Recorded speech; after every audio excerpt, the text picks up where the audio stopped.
teman-teman, saya Najwa Shihab, apa kabar semuanya? Semoga dalam kondisi yang sehat. Senang sekali saya bisa menyapa di kesempatan yang spesial karena saya akan berbincang dengan Menteri Pendidikan dan Kebudayaan Republik Indonesia, Nadiem Makarim. Halo Mas Menteri, apa kabar? Apa kabar, Mbak Nana? Baik, Alhamdulillah. Mas Menteri sehat-sehat? Alhamdulillah, sehat-sehat. Udah di rumah 6 minggu ini. 6 minggu ya, sama. Saya juga dari pertengahan Maret, iya udah hampir 1,5 bulan. Wow. Makin kesini makin menyesuaikan diri atau makin kesini makin gelisah? Kayaknya kemampuan manusia untuk adaptasi itu cukup luar biasa ya. Kita bisa adjust to new normal lumayan cepat. Tapi ya secara psikologis pasti ada dampaknya lah. Dampak negatifnya gitu. Kadang-kadang kita kepengen jalan-jalan aja tuh kayak luar biasa gitu. Pertama kalinya kita benar-benar mengapresiasi berada di luar rumah gitu, walaupun Jakarta suka polusi dan lain-lain, tapi aduh, apa yang bisa saya kasih kalau saya bisa keluar jalanan sebentar aja, puter-puter blok atau apa gitu. Jadinya iya betul. Perspektif berbeda. Tapi memang pandemi ini mengubah banyak hal dalam kehidupan kita ya. Dan bukan hanya kita menjadi semakin sadar, kita tuh semakin terkoneksi satu sama lain karena dunia semuanya mengalami ini. Saya mau diskusi dan saya mau tanya-tanya Mas Menteri soal itu. Seperti tadi Mas Menteri katakan, tidak pernah terbayangkan kita akan berada dalam situasi yang seperti ini. Interaksi kita dengan manusia, dengan lingkungan, semuanya berbeda dan terjadi begitu cepat.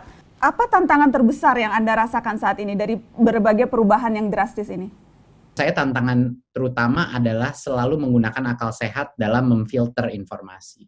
Sehingga kita bisa juga mengontrol reaksi emosional kita terhadap semua informasi tersebut. Karena bawaannya mau panik, Mbak Nana. Gitu. Bawaannya kan ketakutan gitu.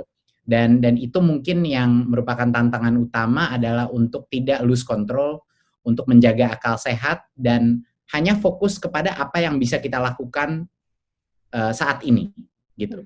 Dan orang-orang yang bisa melakukan itu, dia pasti akan melakukan hal-hal yang rasional untuk kesehatan dia, keluarganya, maupun kesehatan perusahaan atau organisasinya dia.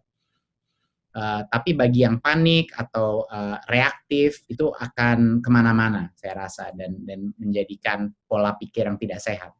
Iya, dan banyak sekali kemudian akhirnya muncul seperti yang tadi, kebohongan itu muncul dan dibalut seolah-olah ini valid. Teori-teori konspirasi yang kemudian muncul, wah ini dan bukan hanya terjadi di negeri kita kan, kalau kita lihat di negeri-negeri yang dalam tanda kutip pendidikannya lebih maju atau masyarakatnya lebih terbuka, teori-teori konspirasi pun itu laku dijual. Wah ini disebabkan oleh menara 5G, wah ini disebabkan oleh senjata biologis massal yang sengaja diciptakan untuk menarget orang-orang tua. Wah ini memang Yahudi, ini Cina, belum lagi kemudian dibalut dengan sentimen-sentimen ras yang menyebabkan ini menjadi semakin kacau balau, Mas Menteri. Betul, dan karena gini, manusia, satu hal mengenai psikologi manusia, dan ini satu hal yang mungkin hubungannya dengan pendidikan juga sangat penting, bahwa kalau terjadi suatu hal yang tidak bisa kita jelaskan, kenapa wabah ini terjadi bisa sampai berdampak kepada ekonomi dan kesehatan dunia sebesar ini? Harus ada orang yang disalahkan, iya kan? Harus kita selalu, ada banyak sekali orang karena tidak mau menerima situasi ini suatu hal yang organik telah terjadi, tidak bisa menerima sehingga lebih mudah menyalahkan satu orang, satu pihak, atau mempercayai satu conspiracy theory. Itu adalah cara berpikir malas, iya kan? Sedangkan kalau kita percaya kepada saintis-saintis yang sudah berbicara, ini sudah diprediksi bertahun-tahun, Mbak Nana. Iya kan? Kita sudah banyak sekali saintis dan researcher dan dokter-dokter pun yang bilang bahwa pandemik seperti ini bukan masalah apakah akan terjadi, tapi kapan akan terjadi. Seperti Bill Gates telah melakukan 4 tahun yang lalu. Jadinya kalau kita benar-benar mendengarkan orang-orang yang terpintar dan yang paling saintifik, paling rasional, ini adalah suatu fenomena yang harusnya kita sudah mengerti bahwa ini akan terjadi. Dan kemungkinan besar, Mbak Nana, saya sedih menyebutnya, tapi bisa sekali terjadi lagi gitu. Tapi untunglah kita bisa belajar dari trial run ini. Walaupun dampaknya luar biasa, tapi yang terpenting kita belajar daripada experience ini sehingga kita bisa mengantisipasi bencana-bencana lainnya ke depan.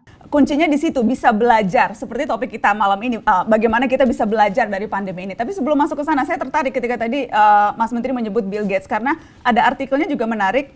Bill Gates, How to Fight Future Pandemics. Yang menarik di situ adalah ia mengatakan ini kalau diibaratkan seperti perang dunia, ini kita semua sedang berperang, tapi manusia berada pada sisi yang sama semua. Manusia melawan virus. Dan bagaimana kita bisa menang melawan perang virus ini adalah kalau kita cukup punya amunisi yang berupa inovasi. Bagaimana kita bisa menemukan vaksin dengan lebih cepat, bagaimana kita bisa menemukan cara untuk menguji atau tes secara masif lebih akurat, bagaimana kita bisa melengkapi sistem kesehatan kita sehingga mampu merawat yang sakit. Jadi kita sekarang berpacu untuk menciptakan inovasi. Bagaimana kita bisa meyakinkan diri atau bagaimana kita bisa mempersiapkan diri untuk menang melawan perang dunia ini ya Mas Menteri? Kalau analoginya seperti itu. Yang pertama tadi kan kita mention mengenai penggunaan akal sehat. Akal sehat itu bukan hanya di setiap individu masyarakat, tapi di pemimpin-pemimpin kita juga harus menggunakan akal sehat. Kita berperang melawan suatu virus yang tidak mengenal border, tidak mengenal perbatasan, tidak mengenal ras, tidak mengenal negara. Tidak pilih-pilih, semua kena. Semua kena. Jadinya solidaritas kita sebagai spesies, sebagai satu kemanusiaan global, itu luar biasa pentingnya. Jadinya ini defining moment buat banyak sekali pemimpin-pemimpin politik, pemimpin-pemimpin bisnis, pemimpin-pemimpin masyarakat. Kita mau pilih jalur yang mana? Kita mau pilih jalur solidaritas di mana kita bergotong royong antara ras, antara negara, antara sektor ekonomi untuk menyelesaikan ini, atau kita akan hanya mengurus diri kita sendiri, menyelamatkan diri kita sendiri. Tapi ironisnya, kalau semua orang hanya memikirkan dirinya sendiri, semuanya gagal. Iya kan? Ini virus akan bayangkan kalau semua negara melakukan efektif pengcontainment COVID, tapi ada satu negara yang tidak melakukan, lalu semuanya sudah kelar COVID di negara lain, tapi negara ini nanti itu akan menyebar lagi. Jadinya ini merupakan tantangan kolaborasi yang luar biasa, gitu. Dan harapan saya kelihatannya tren kolaborasi antara negeri-negeri itu mulai positif, in general ya, nggak semuanya positif, tapi menurut saya ini suatu defining moment untuk kita tidak melihat diri kita sebagai ras-ras tertentu, bangsa-bangsa tertentu, tapi sebagai manusia.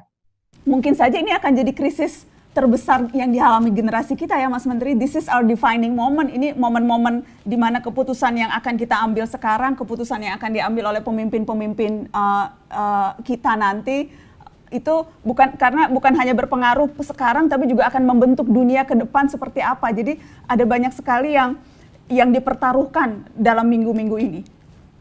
Menurut saya stakes yang lebih penting lagi daripada resiko kesehatan adalah apa perubahan yang akan terjadi setelah itu. Kita mau jadi negara-negara yang terbuka atau tertutup. Kita mau menjadi masyarakat yang percaya kepada saintis dan expert-expert yang rasional, atau percaya kepada demagog-demagog atau conspiracy theory thinkers yang mengompori teori-teori konspirasi. Kita mau reaksi sebagai masyarakat melalui ketakutan atau dengan keyakinan dan solidaritas. Keputusan-keputusan itu akan lebih penting stakes-nya daripada menurut saya pun resiko kesehatannya sekarang. Yang jelas hidup kita tidak akan sama lagi. Apa yang terjadi saat ini yang kita hadapi selama 2 bulan terakhir ini itu mengubah begitu banyak hal dalam kehidupan kita. Sehingga kalaupun misalnya insya Allah kita akan segera bisa keluar dari pandemi ini, rasa-rasanya memang tidak semudah itu kembali ke seperti dulu, akan terbentuk normalitas yang baru, Mas Menteri. Apa saja itu kira-kira? Apa hal-hal normal yang baru yang akan kita lihat nanti? Mungkin kita mulai dari